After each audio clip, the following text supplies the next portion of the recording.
ચાલો, જય શ્રી કૃષ્ણ. કેમ છો વિદ્યાર્થી મિત્રો?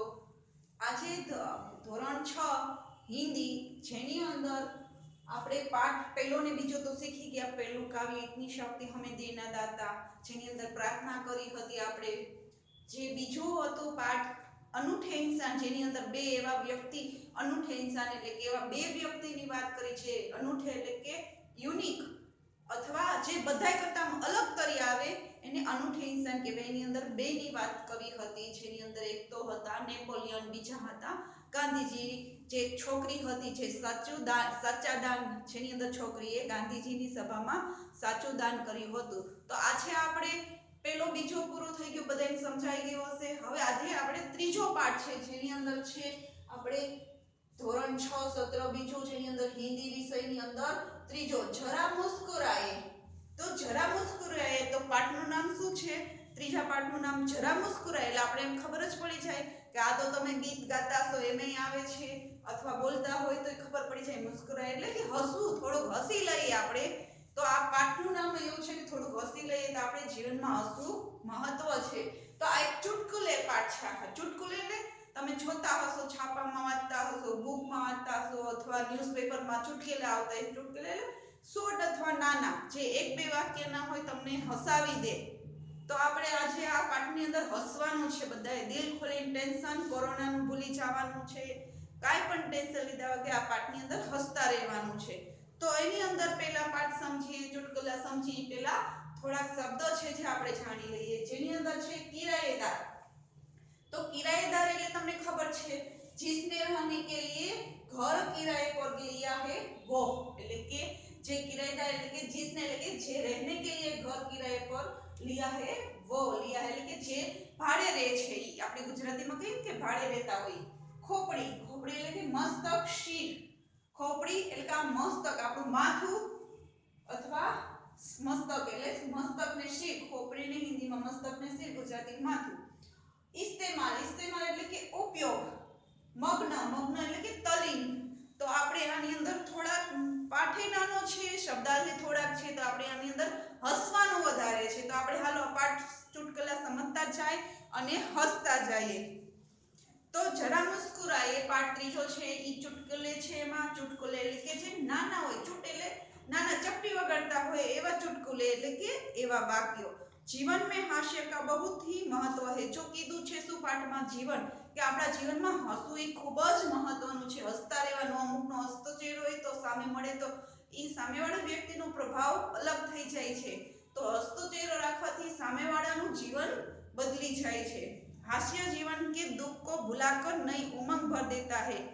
હાસ્ય જીવન કો એટલે કે જે હસવું છે, હસવું આવે છે, હસતા રહેવું છે, એ જીવનમાં છે ને દુઃખ ભૂલી એટલે કે જે હસતા રહે છે એને દુઃખય ભૂલાઈ જાય છે જીવનમાં, અને નઈ ઉમંગ એટલે કે નવો ઉત્સાહ ઉમંગ ભરી દે છે. હસને से हमारा स्वास्थ्य अच्छा रहता है. તો હસને से એટલે કે હસવાથી આપણું શરીર એટલે કે સ્વાસ્થ્ય એટલે કે આપણું શરીર અચ્છા એટલે કે સરસ રહે છે. તમને ખબર છે અત્યારે હસવા માટે તો કેટલું કરે છે. તમે જોતા હશો લાફિંગ. આપણે આજુબાજુમાં ક્યાંક લાફિંગ ક્લબ ચાલુ થયા છે. એટલે કે જ્યાં આપણે ગાર્ડનમાં જોઈએ તો ઘરડા હા હા હા કરીને હસતા હોય. આપણે એમ થાય શું ગાંડા થઈ ગયા છે? તો એ બધાય લાફિંગ ક્લબ એટલે કે તમે જોતા હશો કે અહીં આજુબાજુમાં તો અમુક એક્સરસાઇઝ એવી કરે છે, એની અંદર ખોટે ખોટે હસવાનું હોય. તો ક્યારેક ક્યારેક સાચું હસવું આવી છે ને. आइए कुछ ऐसे चुटकुले पढ़े कि जो आपको मुस्कुराने के लिए मजबूर करेंगे. तो શું કીધું? આવો આપણે કુછ એટલે કે થોડાક એવા ચુટકુલે આપણે વાંચી અને આપણે મુસ્કુરા એટલે કે હસવા માટે મજબૂર કરી દઈશું. જો આપણે ચુટકુલા વાંચીએ છીએ, જેની અંદર પહેલું છે માલિક કિરાયદાર છે. માલિક કિરાયદાર. કિરાયદાર શબ્દ સમજાયો તો તમને કે માલિક જેને પોતાનું ઘર છે આખું, અને અહીંયા થોડુંક અમથું ભાડે દીધું હોય અથવા આખું ભાડે દીધું હોય, તો એ જે રહેતા હોય ભાડે એને કિરાયદાર કહેવાય. તો માલિક છે એના કિરાયદાર પાસે જાય છે, ભાડે રહે છે એની પાસે જાય છે અને કહે છે, જો બે કોલન છે એને કોલનને શું કહેવાય? કહે છે અહીં, तुम मुझे किराया क्यों नहीं देते. તો માલિકે કીધું કે તમે મને ભાડું કેમ નથી આપતા? किराएदार आपने ही तो कहा था इसमें अपना ही घर समझना. तो किराएदार જે ભાડે રહે છે એને શું કીધું કે તમે તો કીધું તું. એટલે એને મકાન માલિકને કીધું કે તમે તો કીધું તું કે આપને તો કહા હતા. એટલે કે મકાન માલિકને કહે છે તમે ઘર સમજીને રહેવાનું.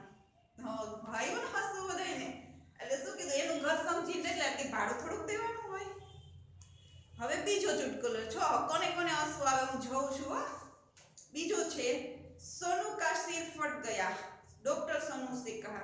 તો એક સોનુ એક માણસ છે જેનું નામ સોનુ છે, એનું શિર ફટ ગયા એટલે કે જેનું માથું મસ્તક અથવા સિર ખોપડી જેનું માથું ફાટી ગયું છે અને એ ડોક્ટર પાસે જાય છે. ડોક્ટર પાસે જઈને સોનુ કહે છે તો પછી ડોક્ટર સોનુ કહે છે યો કેસે હુઆ. તો ડોક્ટર પૂછે છે સોનુને માથું ફાટેલું લઈને જાય છે ડોક્ટર પાસે બતાવ કે આ યો કેસે હુઆ એટલે કે આ કેવી રીતના બન્યું, માથું તમારું કેવી રીતના ફાટી ગયું. તો સોનુ ડોક્ટરને કહે છે તો પાછું સોનુ ડોક્ટરને કહે છે જે માથું ફાટેલો માણસ છે એટલે માથું એટલે કે જેને માથામાં લાગેલું છે એ માણસ ડોક્ટરને કહે છે કે મેં પથ્થર से कील ठोक रहा था, एक आदमी ने मुझसे आके कहा गधे कभी खोपड़ी का इस्तेमाल कर लिया करो. તો શું કીધું કે હું પથ્થરથી છે ને કીલ એટલે કે કીલ એટલે ખીલી યાદ રાખજો. તો હું પથ્થરથી ખીલી ખોડતો હતો આમાં એટલે તમને ખબર છે કોઈ દોસ્તો લે ઘરે કેટલાય વેકેશનની અંદર ઘણા કાવતરા કર્યા હશે, ઘણા ઊંચ નીચ કામ કર્યા હશે. તો એની અંદર તમે જોયું હશે કે પથ્થરથી ખીલી આમ કરતો હતો, ઠોક રહા था એટલે કે ખીલી માર રહે थे. તો એક ત્યાંથી જો સોનુ હતો એ ખીલી ઠોકતો હતો, ત્યાંથી બીજો માણસ આવ્યો એટલે કે એક આદમી આવ્યો એટલે કે માણસ આવ્યો અને કીધું કે એક ગધેડા તારી ખોપડીનો તો ઉપયોગ કર, ઇસ્તેમાલ એટલે કે ઉપયોગ તો કર. એને કીધું કે ખોપડીનો ઉપયોગ કર એટલે બિચારો ખોપડીનો ખીલી ખોડવામાં ખોપડીનો ઇસ્તેમાલ કરવા ગયો એટલે શું થઈ ગયું, માથું ફાટી ગયું. પછી નીચે જો સરસ મજાના તમે જોશો એટલે કે સરસ મજાના તમને દેખાશે જેની અંદર આપ્યું છે કે જરા ઊંચા બોલો. જો તમે જોઈ શકો છો જરા ઊંચા બોલો.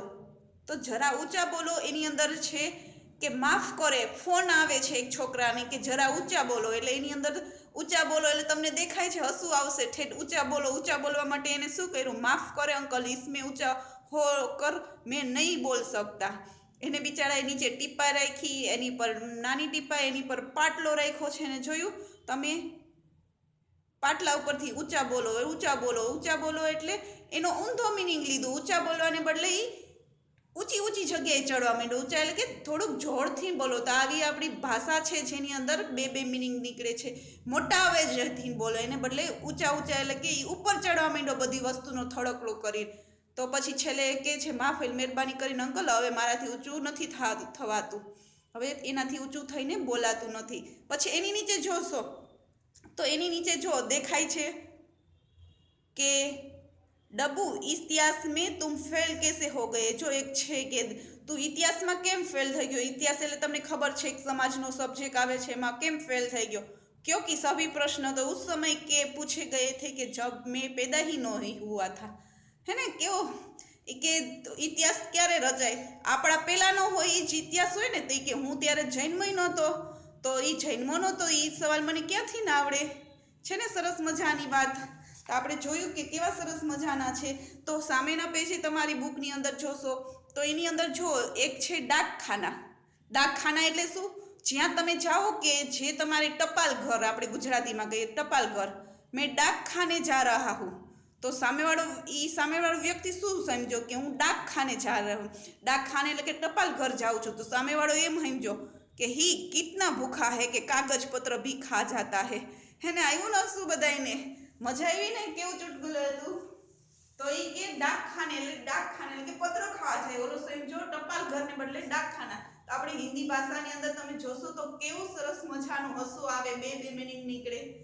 તો આવી રીતના આપણે હજી એક છેલ્લો છે આપણે સમજી લઈએ. મુન્ના પપ્પા કાલ મેને રાત કે 1:30 બજે તક પઢાઈ કી. તો એક મુન્નો એક તમારો જેવો છોકરો હશે જે સ્ટુડન્ટ હશે એના પપ્પાને કે કાલ મેં મોડે સુધી 1:30 એટલે 1:30 વાગ્યા સુધી. તો એ કે મેં 1:30 વાગ્યા સુધી રાત સુધીના 1:30 વાગ્યા સુધી પઢાઈ કરી એટલે કે વાંચ્યું. એને 1:30 વાગ્યા સુધી રાતના વાંચ્યું. तो पिता ने शाबाश कीधु, शाबाश बेटा, लेकिन रात को 11 बजे तो बाद तो सारे मोहल्ले की लाइट चली गई थी. जो શું કીધું કે એના પપ્પાએ કીધું તે 1:30 વાગ્યા સુધી વાંચ્યું તું, ભલે વાંચ્યું 1:30 એટલે કે 1:30 કે તે ભલે 1:30 વાગ્યા સુધી વાંચ્યું તું પણ શાબાશ બેટા, પણ રાતના 11 થયા ને ત્યાં તો આખા એરિયાની એટલે કે આખા મોહલ્લા કે સોસાયટીની તો લાઈટ વહી ગઈ હતી. तो मुना सच में तो पढ़ने में इतना मग्न था कि मुझे तो पता ही नहीं चला। तो मुना એટલે કે મગ્ન કે તલીન, હું એટલો વાંચવામાં તલીન હું તો મને ખબર ન પડી કે આ લાઈટ વહી ગઈ। બોલો રાતે અંદર આમ કેવું વાંચતો હશે, છે ને તમારા જેવા। તો આ જો કે બધાને મજા આવી ને આ પાઠમાં। આ પાઠ છે સાવ નાનકડો ટચકડો પાઠ છે જેનું નામ ચુટકીલે છે। આ પાઠની અંદર ચુટકીલે છે એટલે કે નાના નાના સરસ મજાના છે। તો આવા સરસ મજાના ચુટકલે તમે પણ કહેજો। આપણે નેક્સ્ટ પીરિયડમાં આપણે ઝૂમ મીટિંગમાં મળીએ। તો આ બધાને સમજાઈ ગઈ એવી આશા હશે। ચાલો નેક્સ્ટ પીરિયડમાં મળશું। જય શ્રી કૃષ્ણ।